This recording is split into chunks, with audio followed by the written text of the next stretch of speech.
ఓం హరే కృష్ణ నమో ప్రభుజీ ధన్యవాదాలు. భగవతే వాసుదేవాయ. ఓం నమో భగవతే వాసుదేవాయ. ఓం నమో భగవతే వాసుదేవాయ. ఓం నమో భగవతే వాసుదేవాయ. ఓం నమో భగవతే వాసుదేవాయ. ఓం నమో భగవతే వాసుదేవాయ. నారాయణం నమస్కృత్య నరం చైవ నరోత్తమం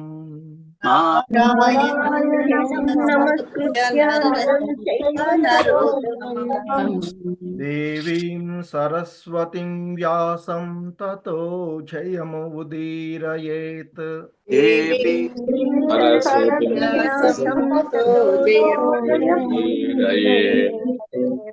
నష్టప్రాయేష్వభద్రేషు నిత్యం భాగవత సేవయా.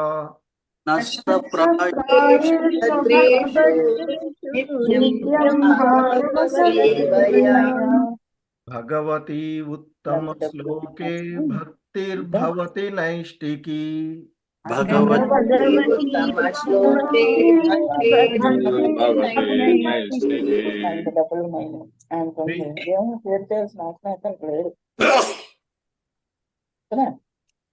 అయినా అందులో వచ్చింది. హరే కృష్ణ. హరే కృష్ణ అందరికి. సో ఈరోజు భాగవతం క్లాస్ ఇస్కాన్ శ్రీ శ్రీ రాధా గోవింద ఆలయము మంగళూరు కర్ణాటక తరఫున మీ అందరికీ స్వాగతం తెలియచేస్తూ ఉన్నాము. సో మనము భాగవతము 3వ స్కందము 24వ అధ్యాయంను చూస్తూ ఉన్నాము. సో 3వ స్కందము 24వ అధ్యాయము 6వ శ్లోకము. హరే కృష్ణ.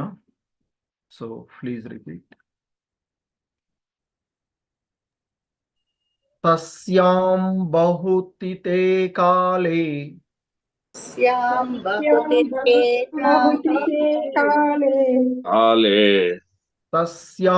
బహుతితే కాలే తస్యాం బహుతితే కాలే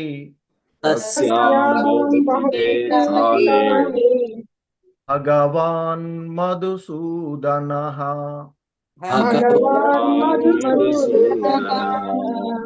భగవాన్ మధుసూదనః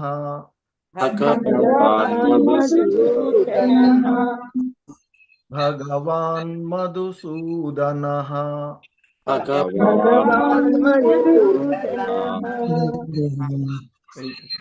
తస్యాం బహుతితే కాలే భగవాన్ మధుసూదనః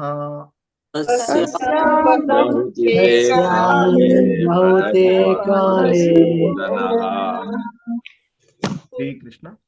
కార్ధమం వీర్యమాపన్నో కార్ధమం వీర్యమాపన్నో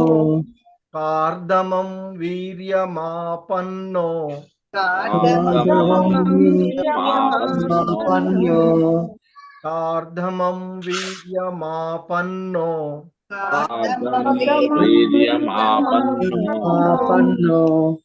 యజ్ఞేర్నిరివ దారుణి యజ్ఞేర్నిరివ దారుణి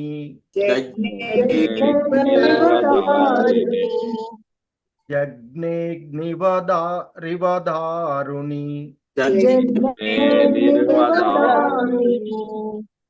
కార్ధమం వీర్యమాపన్నో యజ్ఞేర్నిరివదారుణి.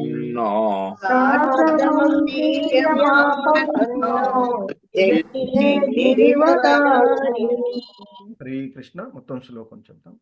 తస్యాం బహుతి తే కాలే భగవాన్ మధుసూదనః కార్ధమం వీర్యమాపన్నో జగ్నేగ్నిరివ దారుణి. తస్యాం బహుతి తే కాలే భగవాన్ మధుసూదనః కార్ధమం వీర్యమాపన్నో జగ్నేగ్నిరివ దారుణి. హరే కృష్ణ. హరే కృష్ణ ప్రభుజీ.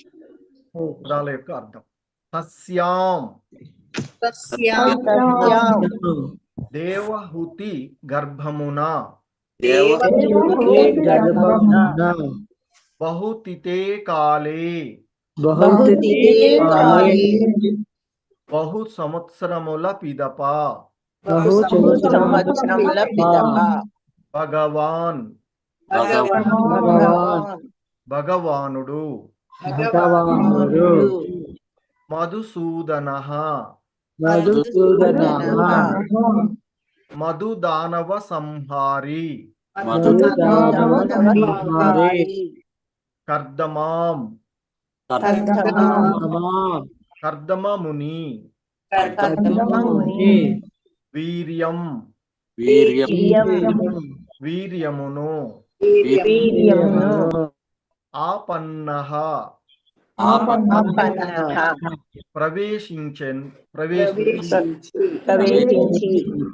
జగ్నే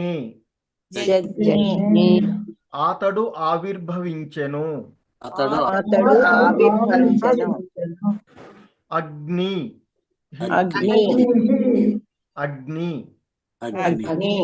ఇవ వలే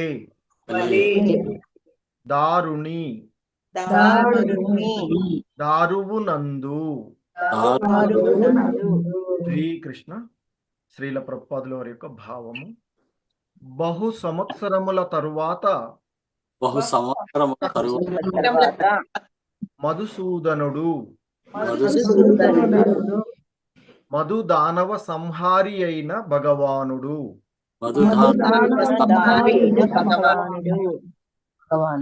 కర్దమ ముని వీర్యమును ఆశ్రయించి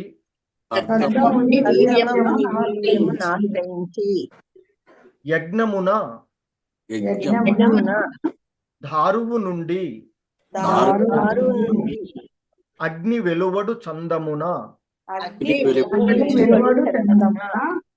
దేహవతి గర్భము నుండి ఆవిర్భవించెను. శ్రీకృష్ణ భాష్యము. ఇక్కడ ఎవరిని చదువుతారా? హరే కృష్ణ. నేను చదవనా ప్రభుజీ? ఓకే చదవండి. నిన్న చదవని వాళ్ళు చదవండి. ఓకే. హరే కృష్ణ ప్రభుజీ. నేను కూడా చదవలేదు ప్రభుజీ. హరే కృష్ణ. ఓం నమో భగవతే వాసుదేవాయ. భాష్యం పై శ్రీల ప్రభుపాదుల వారికి జై. కర్దమముని పుత్రునిగా ఉదయించినను భగవానుడు ఎల్లప్పుడూ దేవదేవుడే అని ఇచ్చట స్పష్టముగా తెలుపబడినది. అగ్ని దారువనందు అదివరకే నిలిచియుండును, కానీ ఏదేని యత్నము ద్వారా అది జ్వలింపగలదు. అదే విధముగా భగవానుడు సర్వవ్యాపి, సర్వత్రా నిలిచి ఉన్నాడు. అతడు దేని యందైనను ఆవిర్భవింపగలడు కనుక భక్తుని వీర్యమునందు ప్రకటమయ్యను.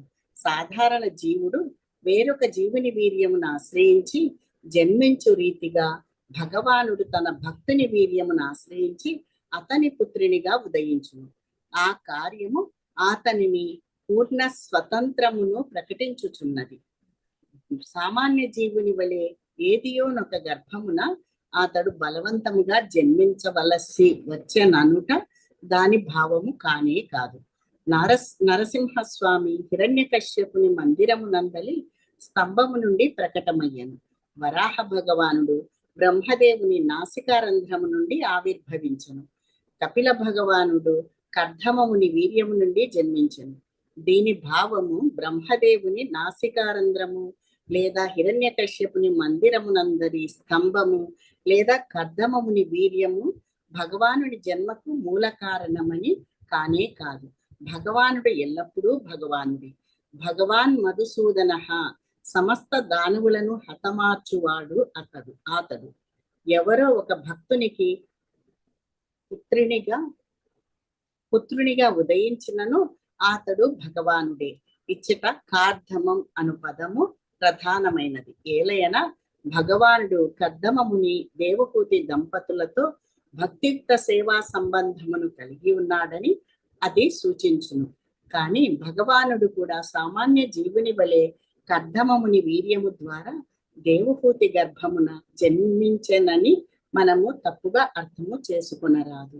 హరే కృష్ణ ప్రభుజీ, ధన్యవాదాలు. సో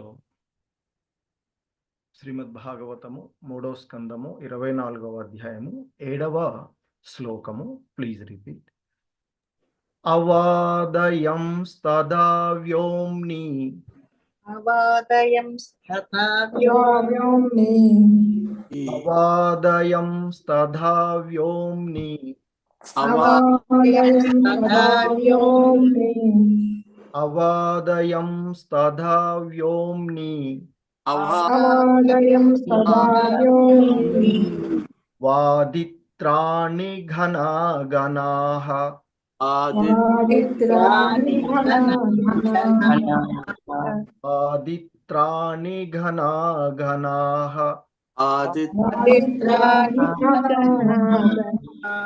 వాదిత్రాణి ఘనా గణాః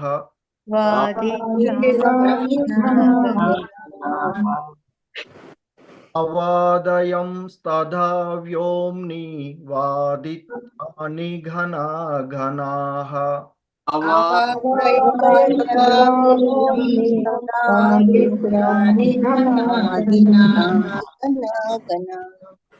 గాయంతి తం స్మ గంధర్వా గాయంతి తం స్మ గంధర్వా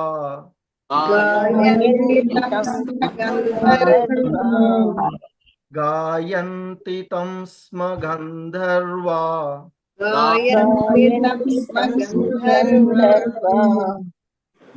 నృత్యంత్యప్సరసో ముదా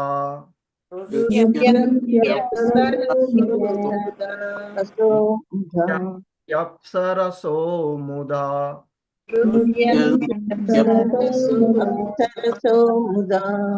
నృత్యంత్యప్సరసో ముదా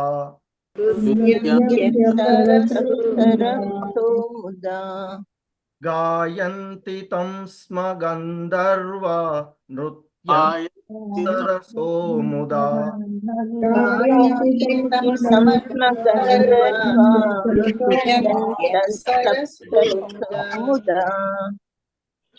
శ్లోకం చూద్దాం. అవాదయం స్తథా వ్యోమ్ని వాదిత్రాణి ఘనా గణాః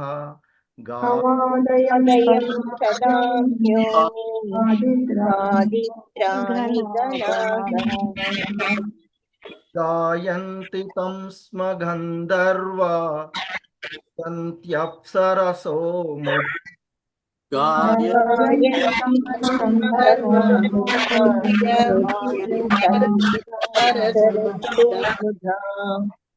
హరే కృష్ణ. ప్రభువులు ఒక్కళ్ళు చదవండి. ప్రభు ఎవరైనా ఒక్కళ్ళు. ప్రభులు మాతాజీ భాష్యం చదివారు కదా, అక్కడ శ్లోకం ఒకసారి చదవండి ఎవరైనా. హరే కృష్ణ. హరే కృష్ణ ప్రభుజీ. చదవండి ప్రభు. ఆవాదయం స్తదా వ్యోమ్ని వాదిత్రాణి గణా గణః గాయంతి తం స్మం గంధర్వా నృత్యంత్యప్సరసో ముదా. హరే కృష్ణ ప్రభుజీ. హరే కృష్ణ. సో ఈ శ్లోకంలో ఉన్నటువంటి పదాల యొక్క అర్థాలు చూద్దాం. అవాదయన్ మ్రోగించిరి తథా ఆ సమయమున వ్యోమ్ని ఆకాశమున వాదిత్రాణి సంగీత వాద్యములు ఘనగణాః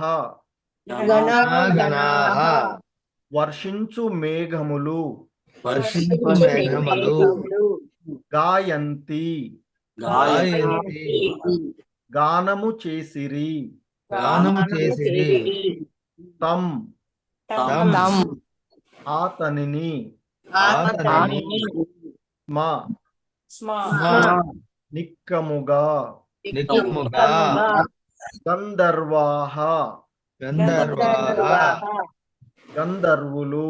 గంధర్వులు నృత్యంతి నృత్యంతి నాట్యమాడిరి నాట్యమాడిరి అప్సరసః అప్సరసలు ముదా ముఖముతో హరే కృష్ణ. భావము ధరణిపై ఆ దేవదేవుని ధరిత్రిపై ఆ దేవదేవుని అవతరణ సమయమున సమయమున వర్షించు మేఘముల రూపమున వర్షించు మేఘముల రూపమున దేవతలు దేవతలు సంగీత వాద్యములను సంగీత వాక్యములను సంగీత వాద్యములను ఆకాశమున మ్రోగించిరి. ఆకాశమును మ్రోగించిరి. గంధర్వులు భగవన్ మహిమలను గానము చేయగా అప్సరసలు నాట్యమాడిరి. ఆనందముతో నాట్యమాడిరి. హరే కృష్ణ.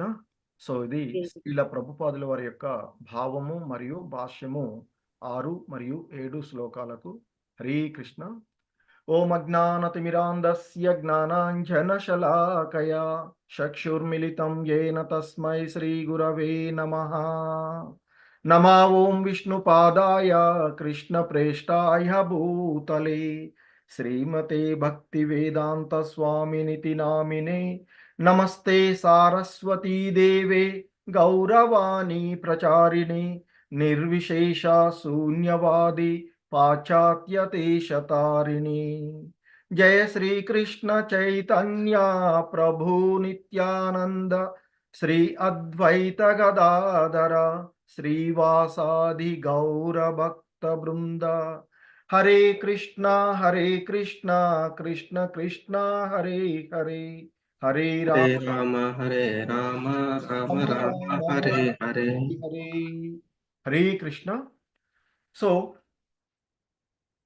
ఇక్కడ మనము ఈ 24వ అధ్యాయమైనటువంటి కర్దమ ముని సన్యాసము అనేటువంటి అధ్యాయంలో చూస్తూ ఉన్నటువంటి అంశాలు. దేహహుతి తన యొక్క స్థితికి పశ్చాత్తాపడము. సో ఆ సందర్భంలో అంటే ఆమె వైరాగ్యపూర్ణంగా మాట్లాడుతూ ఉన్నటువంటి సందర్భంలో ఆ కర్దముడు ఆమెను స్నేహరీయురాలుగా చెప్తూ, నీవు నిరాశ చెందవలసినటువంటి అవసరం లేదు, అక్షరుడైనటువంటి ఆ దేవదేవుడైనటువంటి ఆ పరమాత్ముడే నీ యొక్క గర్భంన ఉదయిస్తాడు. అయితే నీవు దాని కొరకు ఆ భగవంతుని కరుణ కోసం నీవు ఆ భగవంతుణ్ణి అర్చించమని. సో 4 నియమాల ద్వారా ఇంద్రియ నిగ్రహము, ధర్మపాలన, తపస్సు మరియు ద్రవ్యదానములను అంటే ధనమును దానంగా ఇస్తూ ఆ భగవంతుణ్ణి అర్చించమని చెప్పడము. సో ఆ విధంగా నీవు ఆ భగవంతుణ్ణి ఆనందింప చేసినట్లయితే నీ చేత అర్చింపబడినటువంటి ఆ భగవానుడు నా యశస్సులను విస్తరింపచేసే విధంగా నీకు పుత్రుడై నీకు బ్రహ్మజ్ఞానాన్ని కలగజేసి ఆధ్యాత్మిక జ్ఞానాన్ని కలగజేసి నీ యొక్క హృదయ గ్రంథిని సేధించగలడు అని ఆ కర్దమముని చెప్పినటువంటి విషయాలు. ఆ తర్వాత మైత్రేయుడు ఇంకా చెప్తాడు. నిన్నటి శ్లోకంలో మనం చూసినటువంటి దేహహుతి తన భర్త అయినటువంటి కర్దముని సందేశాన్ని త్రికరణ శుద్ధిగా ఆమె ఆదరణను కలిగి ఉన్నది, ఆచరించినది అని ఇంకా చెప్తాడు. ఓ విదురా, ఆ విధంగా ఆమె ఎల్లరి హృదయాలయందు నెలవై ఉన్నటువంటి ఆ దేవాది దేవుడైనటువంటి జగద్గురు భగవంతుణ్ణి ఆమె అర్చింపడం మొదలుపెట్టినటువంటి విషయాన్ని చెప్తున్నారు. సో ఈ సందర్భంలో మనకి శ్రీల ప్రభుపాదుల వారు ఆ దేహహూతి భర్త అయినటువంటి కర్దముడు ఆమెకు గురువు అయినటువంటి విషయాన్ని, అలాగే మనకి ఇంకా మనం ఉన్నటువంటి శివుడు తన భార్య అయినటువంటి పార్వతికి ఏ విధంగా అయితే గురువు అయ్యారో, ఆ విధంగా తనను ఆశ్రయించినటువంటి వారికి మార్గదర్శకులుగా ఉండాల్సినటువంటి జ్ఞానవంతుల విషయాన్ని గురించి తెలియచేస్తూ, సో గురువు ద్వారా ఏ విధంగా ఆ ఆధ్యాత్మిక జ్ఞానాన్ని పొందవలే అనేటువంటి విషయాన్ని మనము నిన్నటి శ్లోకంలో చూసినటువంటి అంశాలు. సో ఆ విధంగా ఆమె అర్చించడం వలన ఆ భక్తురాలు ఆ భగవంతుణ్ణి అర్థించటము. సో మరి అంతకు ముందే ఆ హృదయమునందు విరాజమానుడై ఉన్నటువంటి భగవానుడు ఆమె గర్భము నుండి ఆవిర్భవించడము, ఆవిర్భవించినంత మాత్రాన ఆమె అతనికి తల్లి కాబోదు అనేటువంటి విషయాన్ని. సో ఎందుకంటే అతడు ఎల్లప్పుడూ అందరి హృదయాలలో నిలిచి ఉండేటువంటి వాడు, ఆయనే అన్ని జీవులకు తండ్రి అయినటువంటి వాడు అని. కాకపోతే తన భక్తులకు ఆనందాన్ని కలిగింప చేయడానికి ఆయన పుత్రుని రూపంలోనూ, ఇంకా అదే వంశంలోనూ లేదా సంబంధీకులుగాను, స్నేహితులుగాను వారి యొక్క ఆ భక్తుల యొక్క కోరికలను నెరవేరుస్తారు అనేటువంటి విషయాన్ని చెప్పడం చూసినటువంటిది. సో ఇంకా ఆ మైత్రేయుడు విదురుడితో కొనసాగిస్తూ ఉన్నటువంటి విషయాన్ని చూస్తూ ఉన్నాము ఈ 6వ శ్లోకంలో. తస్యాం బహుతితే కాలే భగవాన్ మధుసూదనః కార్ధమం వీర్యమాపన్నో జగ్నేగ్నిరివ దారుణి. అంటే తస్యాం అంటే ఆ దేహహూతి గర్భమున, బహుతిథి కాలే అంటే బహు సంవత్సరాల పిదప భగవాన్ మధుసూదన, భగవానుడైనటువంటి ఆ మధుసూదనుడు అంటే మధువు అనేటువంటి ఆ గొప్ప దానవుడిని సంహరించినటువంటి వాడు, ఆ దానవుడిని సంహరించినటువంటి వాడు మధుసూదన. మధువు అనేటువంటి దానవుడిని సంహరించినటువంటి ఆ భగవానుడు. సో ఇక్కడ అంటే ఆ దేహహూతి గర్భమున వస్తూ ఉన్నటువంటి వాడు సాధారణమైనటువంటి వాడు కాదు అనేటువంటి విధంగా చెప్తూ, ఆ మధు అనేటువంటి దానవాన్ని సంహరించినటువంటి ఆ భగవానుడు కార్ధమం వీర్యమాపన్నో జగ్నేగ్నిరివ దారుణి. అంటే ఇక్కడ ఆ కార్ధమముని యొక్క వీర్యంలోనికి ప్రవేశించి, అంటే జగ్నే అంటే ఆయన ఆవిర్భవించాడు ఆ వీర్యంలోకి. ఎలా? అగ్నిరివ అంటే అగ్నివలే. దేని నుండి? దారుణి అంటే ఆ కట్టె నుండి, దారువు నుండి అగ్ని ఏ విధంగా వచ్చిందో ఆ విధంగా ఆ భగవానుడు, ఆ మధుసూదనుడు అయినటువంటి భగవానుడు వచ్చారు అనేటువంటి విషయం చెప్తున్నారు. అంటే ఇక్కడ చెప్తున్నారు బహు సంవత్సరముల తరువాత మధుసూదనుడు అంటే ఆ దేహహూతి ఆ భగవంతుణ్ణి ఆ విధంగా బహు సంవత్సరాలు పూజించిన తర్వాత, అర్చించిన తర్వాత ఆమె హృదయంలో, అందరి హృదయాలలో ఉన్నటువంటి ఆ భగవానుడు, ఆ పరమేశ్వరుడు అయినటువంటి భగవానుడు మధుసూదనుడు అయినటువంటి ఆ భగవానుడు కర్దమముని యొక్క వీర్యమును ఆశ్రయించి యజ్ఞమున దారువు నుండి అగ్ని వెలువడు చందమున, యజ్ఞాలు చేసేటటువంటి సందర్భంలో ఆ అగ్నిలో వేసినటువంటి కట్టె ఏమవుతుంది? ఇంకా ప్రజ్వలంగా మండుతూ ఉండేటువంటిది. సో యజ్ఞ సమయమున కట్టె నుండి ఏ విధంగా అయితే అగ్ని వెలువడుతుందో ఆ విధంగా దేహహూతి గర్భము నుండి ఆ భగవానుడు మధుసూదనుడు ఆవిర్భవించాడు అని చెప్తున్నాడు మైత్రేయ ముని ఆ విదురుడికి చెప్తున్నటువంటి అంశం. సో ఇక్కడ మనకి శ్రీల ప్రభుపాదులు ఆ విధంగా ఆయన ఆవిర్భవించినప్పుడు ఇంకా మనకి 7వ శ్లోకంలో కూడా ఈ విధంగా చెప్తారు ఆయన. ఆవాదయం స్తదా వ్యోమ్ని వాదిత్రాణి ఘనగణాః గాయంతి తం స్మ గంధర్వా నృత్యంతి అప్సరసో ముదా అని చెప్తున్నారు.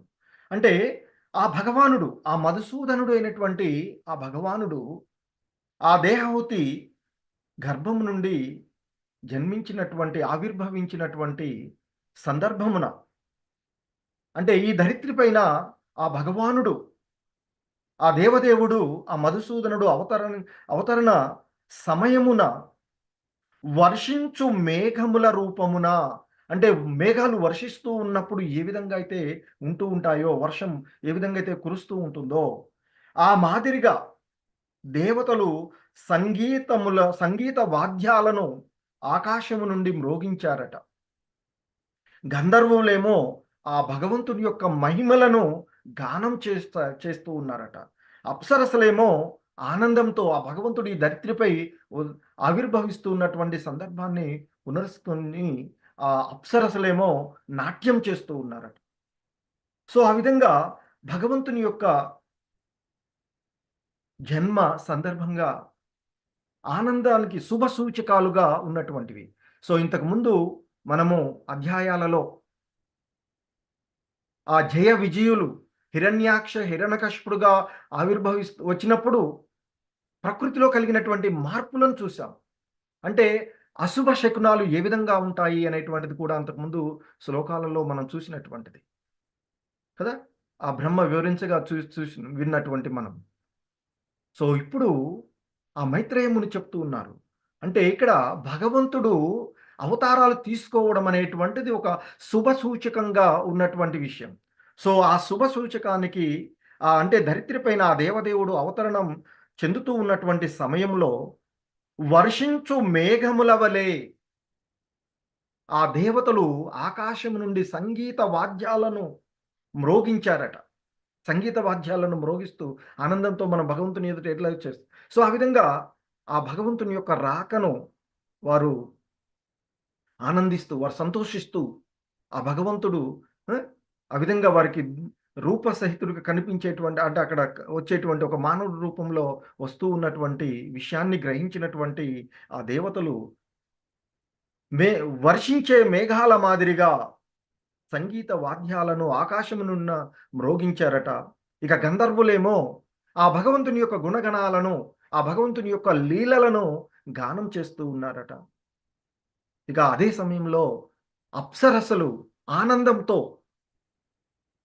నాట్యం చేస్తూ ఉన్నారట. సో అది శుభసూచికాలుగా ఉన్నటువంటి విషయాలను మనకి ఇక్కడ చెప్పినటువంటిది. సో అలాగే ఇక్కడ మనకి శ్రీల ప్రభుపాదుల వారు భాష్యంలో చెప్తూ ఉన్నారు. కర్దమముని పుత్రునిగా ఉదయించినను భగవానుడు ఎల్లప్పుడూ దేవదేవుడే అని ఇచ్చట స్పష్టంగా తెలుపబడినది. సో ఎందుకంటే ఆ భగవంతుడు ఆవిర్భించినటువంటి సందర్భంలో ఇక్కడ మైత్రేయుడు చెప్పినటువంటి విషయంలో ఆయన ఎలా చెప్పారు? కర్దమముని వీర్యమును ఆశ్రయించి ఆయన ఎలా బయటకు వచ్చారు అంటే, ఇక్కడ యజ్ఞమున దారువు నుండి అగ్ని వెలువడు చందమునా. ఎందుకంటే ఆ కట్టెయందు అగ్ని అంతర్గతంగా ఉంటూ ఉంటుంది. సో ఎప్పుడైతే ప్రయత్నం జరుగుతుందో, మరొక అగ్ని దానికి అందించబడిందో, ఆహుతి చేసినటువంటి సందర్భంలో దాని నుండి అగ్ని ఏ విధంగా అయితే ప్రజ్వలిస్తూ వెలువడినదో ఆ విధంగా ఆ భగవంతుడు ఆవిర్భవించినటువంటి దేహహుతి గర్భమున నుండి ఆవిర్భవించారు అని చెప్పడం, దాన్ని ఇక్కడ శ్రీల ప్రభుపాదుల వారు చెప్తున్నారు. కర్దమముని పుత్రుడిగా భగవంతుడు ఉదయించినప్పటికీ, ఆవిర్భవించినప్పటికీ ఆయన ఎల్లప్పుడూ దేవదేవుడే అనేటువంటి విషయము ఇక్కడ మనకి చాలా స్పష్టంగా తెలుస్తూ ఉన్నది అని చెప్తున్నారు. అగ్ని దారువునందు అదివరకే నిలిచియుండును. అగ్ని వాస్తవానికి అగ్ని ఆ కట్టెలో అంతకు ముందే ఉంటూ ఉంటుంది. కానీ ఏదేని ప్రయత్నము ద్వారా అది జ్వలింపగలదు. ప్రయత్నం జరిగినప్పుడు అది దానికి అగ్నిని అందించినప్పుడు అది ఇంకా ప్రజ్వలిస్తూ బయటకు వస్తుంది. సో అదే మాదిరిగా ఇక్కడ మనం అర్థం చేసుకోవలసినటువంటి ప్రతి జీవుల్లోనూ అంతర్గతంగా కృష్ణ చైతన్యము, ఆ భగవంతుని ఎడ భక్తి అంతర్గతంగా సుప్తావస్థలో ఉంటూ ఉంటుంది. దానిని మేల్కొల్పి బయటకు తీసుకొచ్చుకోవాలి.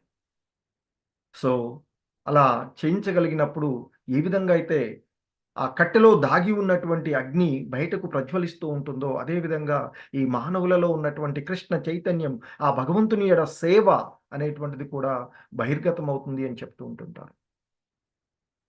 సో, అలాగే ఇక్కడ ఆయన ప్రభుపాదుల వారు చెప్తున్నట్టు, అగ్ని దారువునందు అదివరకే నిలిచియుండును, కానీ ఏదేని ప్రయత్నము ద్వారా అది జ్వలింపగలదు. అదేవిధంగా భగవానుడు సర్వవ్యాపి, సర్వత్రా నిలిచి ఉన్నటువంటి వాడు, సర్వము వ్యాపించి ఉన్నటువంటి వాడు, సర్వజీవుల యొక్క హృదయాలలో ఆయన విరాజమానంగా ఉన్నటువంటి వాడు.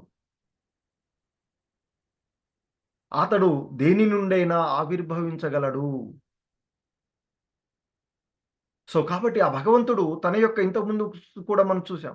ఆయన యొక్క ఆంతరిక శక్తి ద్వారా, ఆయన యొక్క ఆధ్యాత్మిక శక్తి ద్వారా ఆయన ప్రకటితమవుతాడు.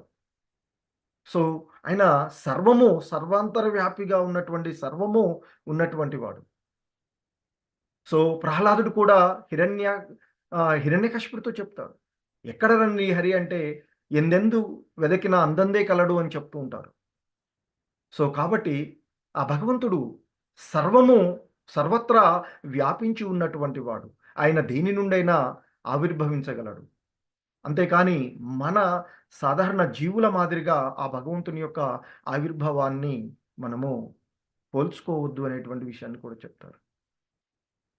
సాధారణ జీవుడు వేరొక జీవుని వీర్యమును ఆశ్రయించి జన్మించు రీతిగా భగవానుడు తన భక్తుని వీర్యమును ఆశ్రయించి అతని పుత్రుడుగా ఉదయించును. సో, సాధారణంగా జీవులకి అయితే ఇక్కడ తేడా ఏంటి అంటే, అక్కడ మనం చేసుకున్నటువంటి కర్మల ద్వారా స్వర్గలోకాలకో, నరకలోకాలకో వెళ్ళడం, ఆ తర్వాత వర్షం రూపంలో రావడం, జీవుల్లోకి వెళ్ళిన ఆహార పదార్థాలుగా, ఆ తర్వాత తీసుకున్నటువంటి ఆహారాల ద్వారా వీర్యంగా తయారవ్వడం అది ఉంటుంది. కానీ ఇక్కడ భగవంతుడు ఆయన యొక్క ఆధ్యాత్మిక శక్తి ద్వారా, తన అంతరింగిక శక్తి ద్వారా ఆ కర్దముడి యొక్క వీర్యమునందున ఆయన ప్రకటితమయ్యారు అని చెప్తూ ఉన్నారు.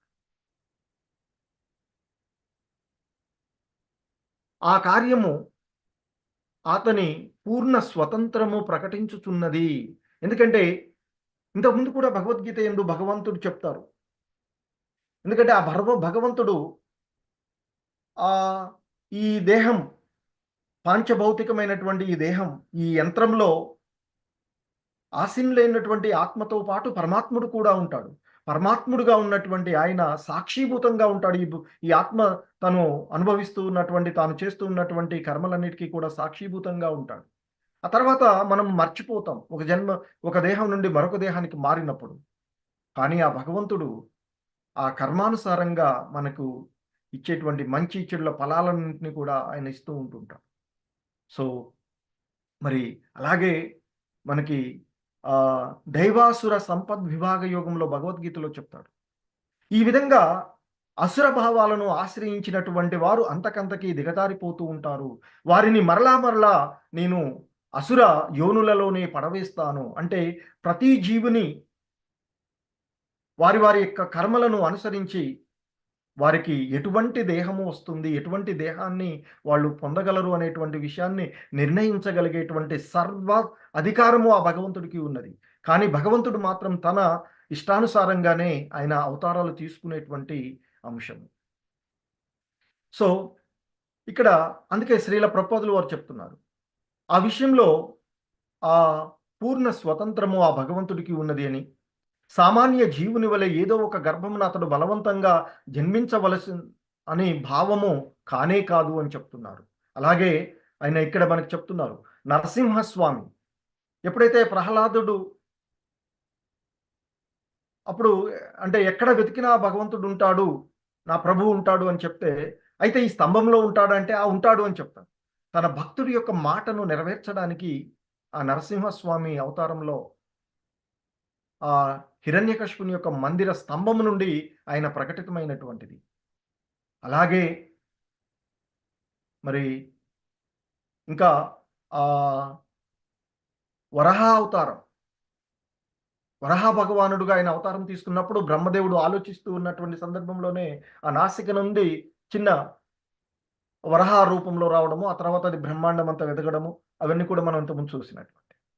సో అలా నాసిక రంధ్రము నుండి ఆవిర్భవించడము, అలాగే ఇప్పుడు ఇక్కడ మనం చూస్తూ ఉన్నటువంటి ఈ సందర్భంలో కపిలం భగవానుని కపిల భగవానుడుగా ఆయన అవతారం తీసుకుంటూ ఉన్నప్పుడు కర్దముడి యొక్క వీర్యము నుండి ఆయన రావడము. సో అంటే ఇక్కడ చెప్తూ ఉన్నటువంటిది ఆయన అందుకే చెప్తున్నారు. అంటే ఆ స్తంభము అంటే ఎవరు హిరణ్యకశిపుని యొక్క మందిరంలో ఉన్నటువంటి స్తంభము, అలాగే బ్రహ్మ యొక్క నాసికారంధ్రము లేదా కర్దముడి యొక్క వీర్యము ఆ భగవానునికి జన్మకు మూలం కాదు అని చెప్తున్నారు. ఆ భగవానుడు వాటి ద్వారా ప్రకటితమవుతూ ఉన్నారు. కాబట్టి భగవానుడు ఎల్లప్పుడూ భగవానుడే. భగవాన్ మధుసూదనః అంటే ఇక్కడ మధుసూదనః అని చెప్తారు. కర్దముని అంటే ఇక్కడ దీంట్లో మనకి మైత్రేయుడు ఉపయోగించినటువంటి పదం. సమస్త దానవులను పరిమార్చువాడు అని, అంటే దానవులను సంహరించడానికి అంతే కదా ఆయన వచ్చేటువంటి చెప్తారు. సో అధర్మము పెరిగిపోయినప్పుడు, భక్తులకు కష్టాలు కలుగుతూ ఉన్నప్పుడు ఆ భక్తులను రక్షించుకోవడానికి,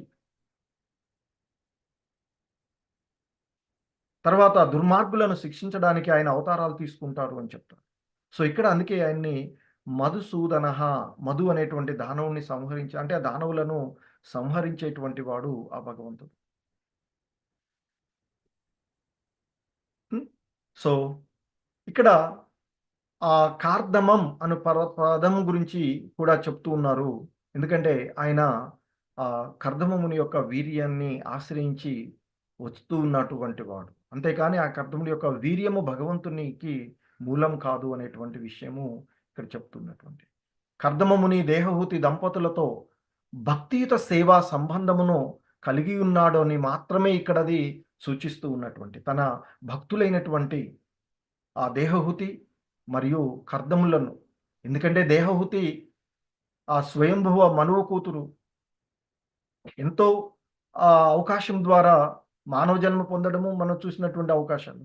ఆ మానవ జన్మలోను మళ్ళా ఉన్నతమైనటువంటి తల్లిదండ్రులకు అంటే వంశంలో రావడము, ఆ తర్వాత అంటే భక్తుని యొక్క సాంగత్వం, కర్దమముని వంటి పరిపూర్ణుడి యొక్క సాంగత్వం లభించడము, అవన్నీ కూడా ఆమె ఎన్నెన్నో జన్మల్లో చేసుకున్నటువంటి ఆధ్యాత్మిక ఫలాల ఫలితంగానే పొందినటువంటిది.